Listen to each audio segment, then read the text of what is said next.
So obviously that hole's not even big enough. I had to undo this bottom connection to try and, once I finally got it undone, to slide it out. But the way they've done this, if this one ever needs to come off, you have to take that one off, because the button to release it is on the left hand side here. So they fit the two zone valves literally butted up next to each other with no thoughts of future maintenance.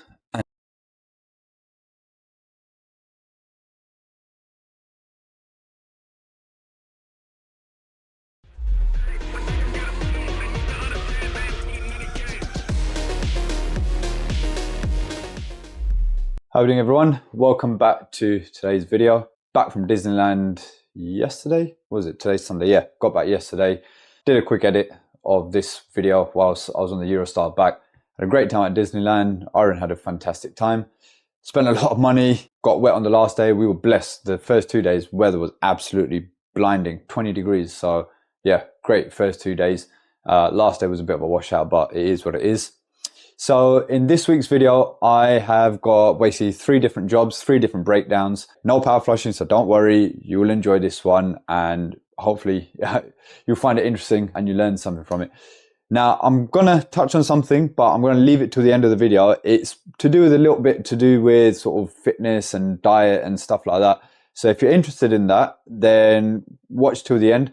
But I don't want to bore you guys who aren't interested in it at the beginning. So let's go on with the video and then tune back in at the end, and I'll have a little chat about a few things that I'm going to just have a chat about. Enjoy the video. All right, Baxi Platinum. This is one of my favorite boilers. It's actually same boiler I've got in my house as well. So yeah, I do love working on these. Now, customers reported they've got hot water, but they've not got heating. So first of all, selector switch on there. Yep, that's on for heating. They've topped up the pressure a little bit too much, which is fine. I'll drain that out momentarily. But firstly, let's see if this, well, this is turned off at the moment. So let's put that on manual. Right. Okay. So we've got a click and it recognizes the heating demand. But customer is saying they're not getting any heating. So I wonder, bingo. I think where they've tried to top up the pressure, they've shut the return ISO valve. So as soon as I can open that, that should get the heating running. So I'm going to drain a bit of the water out the boiler just to bring the pressure back down. That's been opened up now. Oh, actually, do you know what? I don't know if that's rounded off or not, because look how that's spinning. Let me take that off and see if it is actually open, or if it's actually been rounded and that's still in the closed position. Okay, so yeah, that is moving freely. So maybe it was just the fact that it was in the off position. So I'm going to drain a bit of water out, let the heating fire up again, and then we'll give it a test. Okay, boiler's been drained out, recharged the expansion vessel, brought the pressure back down. Everything's up and running, boiler's not overheating. Just turn this off so I don't blind you. Customer just come in to let me know that everything's getting hot. So that means I can pack up and get out of here. Okay, next job, I've got a Vaillant Ecotech Plus 837. So the customer's saying they can't get the heating to turn off. They've got 2 thermostats, so it's a zone system. They've just shown me where everything is. So we've got underfloor heating here. We've got 2 heating zones there as well. And I found the problem because this zone valve is fine. That's stiff. That one's stiff. That one at the far end is loose. So let's whip that one off.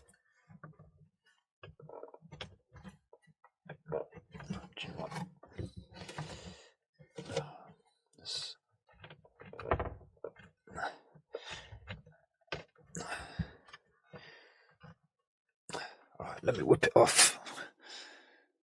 Right, finally got the head off, and you can see that's still loose, so it's going to be a synchromotor issue in there. But that was an absolute nightmare to try and get out, because let me get the light set properly there. So obviously that hole's not even big enough.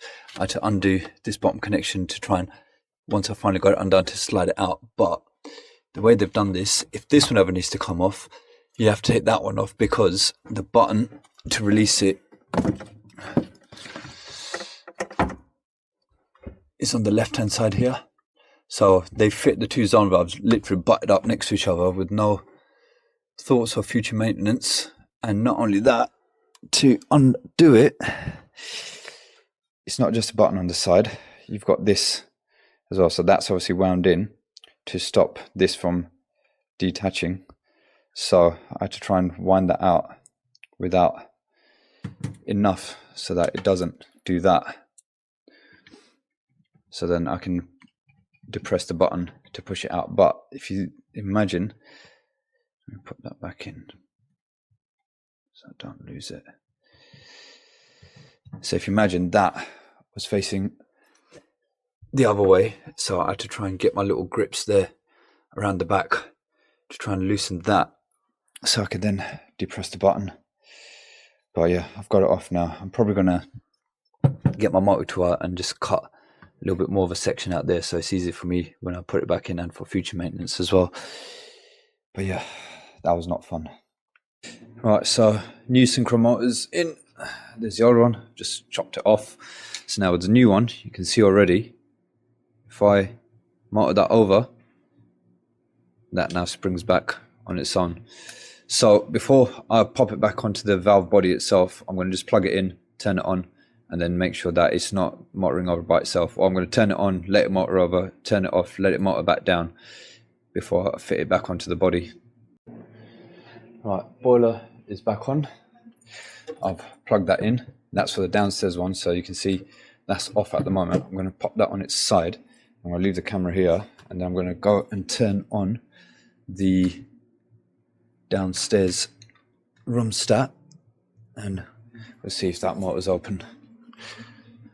Took that down a bit there. Right, let's turn the room stat up.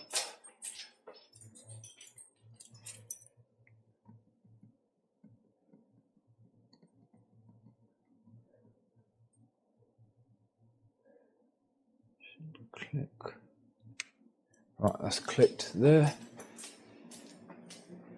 You should see that motoring over, which is not at the moment. There must be a programmer. Do you have another programmer to set your times for your heating? It's upstairs. Yeah? Alright, let's go and have a look at that. Right, so I found a twin channel timer. So they're using obviously hot water and heating, but they're both for heating zones. So the right hand side is for the downstairs. So I'm going to pop the camera back on the zone valve, turn this on from here, which should then tell the thermostat to turn on, and that should open up that zone valve. So set this back up here, tilt it down, and let's turn that on. All right, that says continuous on there. There we go, that's dropping. That's coming on. We should see an orange light. Yep, orange lights come on there. So that means that's open. Boiler. Recognize that there's a heat demand. So now I'm going to do the exact same. So that's down there. Now I'm going to turn the room stat down. Let's pop the light back on. And we're going to see that come up again in a minute.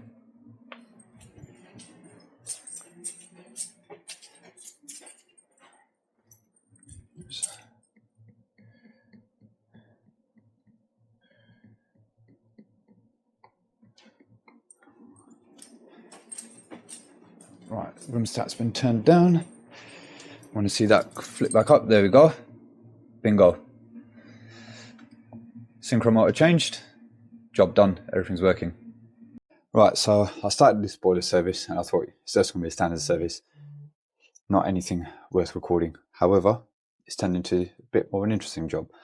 Well, kind of. I'll show you. You decide whether it's interesting or not. So firstly, drain the boiler out, recharge the expansion vessel. Still got 0.6 bar showing on the digital pressure gauge there, which means we have a faulty pressure gauge. Now that is the original one, so that's not been changed since however long the boiler's in. I haven't had a look at the GC number, so I'm not sure exactly how old it is, but I would hazard a guess this is probably like a 2008 boiler. And get a few bits out. So yeah, got a pressure sensor to change, which is not a problem. But I also noticed that up there, turret seal, don't know how clear it shows up on the camera, but there's definite signs of staining there as well. So I've got myself flue seal, turret seal, so I'm going to be swapping those over as well. Flue itself doesn't seem to be screwed as well from where I can see, so I've not got up on my steps yet, but from what I can see, it's not been screwed, so I'll be sorting that out as well. Got the screws all on here. So first things first, I'm going to get the pressure sensor swapped over, get that sorted out, and then deal with the flue as well. Now normally, these come out quite easily, but I can normally just get them out by hand. But where it's just been in there for so long, that's not budging. So let's get the old grips out, and hopefully, it's just awkward getting the angle in there. Hopefully it doesn't snap off inside, which would be an absolute nightmare. All this is getting in the way of getting the grips in. Right, give that a wiggle.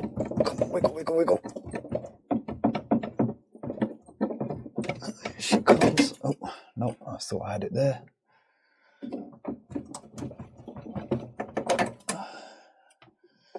Come on. See, look, that's handle's bloody hitting the gas valve there, so annoying. Right, come on.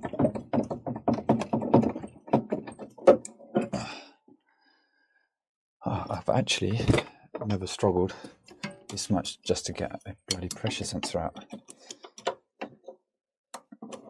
Come on. There we go. There's a bit of water behind it. Hopefully not too much. No, that's all right. Yeah. Okay, that's fine. Let's pop that on the side and let's get the new one greased up and pop back in, and then we'll check the digital pressure reading on the boiler again. All right, new pressure sensors in. 0, 0. That's what we like to see. So now I'm just going to fill that back up, let that start purging out, and then I'll deal with that, because that takes about, I think it takes about 15 minutes for the vallants to finish the P0 cycle, because it does, I think, 7 minutes on heating, 7 minutes on hot water. So whilst it's doing that, I'll try and get the turret seal sorted out in the meantime. Right, I've explained how I normally take the turret seal off, but I thought I'm going to try and record that. I don't know if this is too close, but this is just to show you how I do it. So just undone that clamp, this clamp, bottom clamp here, I've left intact. Undone the 4 screws from the turret, so now that lifts up, and you can just pull that elbow off like that. Obviously there's going to be a bit of condensate in there, but that way I find it easier to get the whole elbow off rather than undoing that. It gives me less room. If I undo just the bottom and then pull the whole thing off together, it just makes it a little bit easier. So I'm just going to get something to put underneath here to stop all this condense from dripping into the boiler itself. Right, let's get the seal's been changed in there, and I've also changed that seal. I've added the screws. I've moved the clamp around because, yeah, well, I'll show on the other camera afterwards. Let me just get this in first. So what I tend to do is slide the elbow onto the actual flue itself. There we go, and then just sort of give it a little wiggle and down. There we go. So once that's locked in, I can now do all the screws here. Yeah, this is what, because this clamp was around the back before, so the screws were there and the clamp hadn't actually been screwed in, so I brought that around, screwed it in from the front. Same with this, I'm going to now bring that over, tighten those top, put the 2 screws in there, and obviously put these screws back in as well. Right, seals all replaced, so don't know how good it comes up on camera, but that was definitely perished. And this one, we have disturbed it. I changed it for good measure anyway, but that's all back together. So the flue's all been screwed and pressure sensor's been changed, boiler's purged out. So I'm going to do, what I've got left to do, it's only a standard service. So clean out the condensate strap and then start doing my 26.9 checks and make sure everything's good. Okay, so I've got that running in max, zero my analyzer, and the first thing I want to do is a sweep test around the new turret seal that I've just replaced, and I want to make sure that we've got no ppm coming through there, which so far is looking good. Now, well, obviously you should test it anyway, but I have had it before where I've changed it, and when I put the turret in, it pinched it, so then I had to take it all back off again and redo it. So yeah, normally I don't actually screw it in first. I test it, and then as long as it's all good, I then screw it in, because otherwise you got to really undo everything again. But it's looking good so far. So now what I'm going to do my analyzer checks with the case off, adjust the gas valve if needed, and then I'll do it again with the case on. And as long as it's all good, we're out of here. Oh, I've got radiator to check as well. So as long as that's working, then we're out of here. So regarding the sort of fitness, diet related stuff, as you know, I've been going through some stuff recently, and I'm trying to make sort of positive changes to my lifestyle and things like that. I feel that my diet isn't bad overall. It's generally pretty good, but I've been doing a few things to sort of change it and stuff. Obviously, there's a lot of hype at the moment with this whole Eddie Abu stuff and other PTs. And I feel that the overall message that they're trying to get out is fantastic. Is obviously don't eat processed food, or try and minimize the amount of processed food that you're eating. Try and eat whole foods, single ingredient foods where you can. I mean, that message has probably been around for donkey's years. But I think it's just the fact that he's so aggressive, Eddie, he's so aggressive with his message. I think it's starting to reach a lot of people. Now, I don't agree with every single thing he says. What I've been doing is I've been sort of taking snippets of what he's been saying, what other PTs are saying and things like that. Now, I'm not qualified in any of this. I did compete back in 2015, so I have a little bit of an understanding, a little bit of knowledge on, weight training, diet, fitness, things like that. So what I wanted to basically put forward to you guys is, would you find it beneficial? Would you find it helpful if I did a video on what I eat in the week? So the video will basically be me doing a meal prep on the days that I do it, which is usually on either on a Saturday or Sunday. So I show you what I'm making, how I'm making it, and what I eat throughout the week and things like that. Just because fellow tradespeople, or anyone who's working on the move, it's difficult to sort of keep on top of your healthy foods. I like when I was on call outs, I remember there was one time I ate McDonald's, Burger King and KFC in one day. That was bad. I felt sick by the end of it, but I didn't have a choice. I was hungry and I was out working and it was fast food. I needed it to basically just eat and then keep going. But what I didn't realize is obviously the food quality is rubbish. So all it was doing, the reason why I was feeling continuously hungry is because there was always a spike in my insulin levels after eating all that. And then that's what allowed me to stay hungry and wanting to keep eating. That was years ago. I've changed things up a bit, especially I'd say over the last, since Jessica's been born, so 7 months, I've been playing around with my diet, playing around with food and just trying to find a healthy balance, which is sustainable, which is what I deem as healthy. And I feel better about myself in my body and everything. So is it something that you would find it? You don't have to copy it. It's just an example of what I do, and maybe it might help someone out to change up their diet and their lifestyle a bit, because eating out all the time isn't good for you. It's expensive as well, and you're better off just meal prepping and then portioning out in the week, that's my opinion anyway. If you don't agree with it, that's absolutely fine. But drop a comment below if you think it's going to be something that's beneficial to you. And I've already put a post out on Instagram, and the majority of them, they were interested. So I just want to see if you guys are interested in it as well. And then if I get enough interest in it, I'll do one dedicated YouTube video to like a day in the life of what I eat, or a week in the life of what I eat. And it might just give someone a little bit of help and guidance. So yeah, let me know what you think. Drop a comment below, yes or no, and then we'll go from there. But yeah, see you guys on the next one.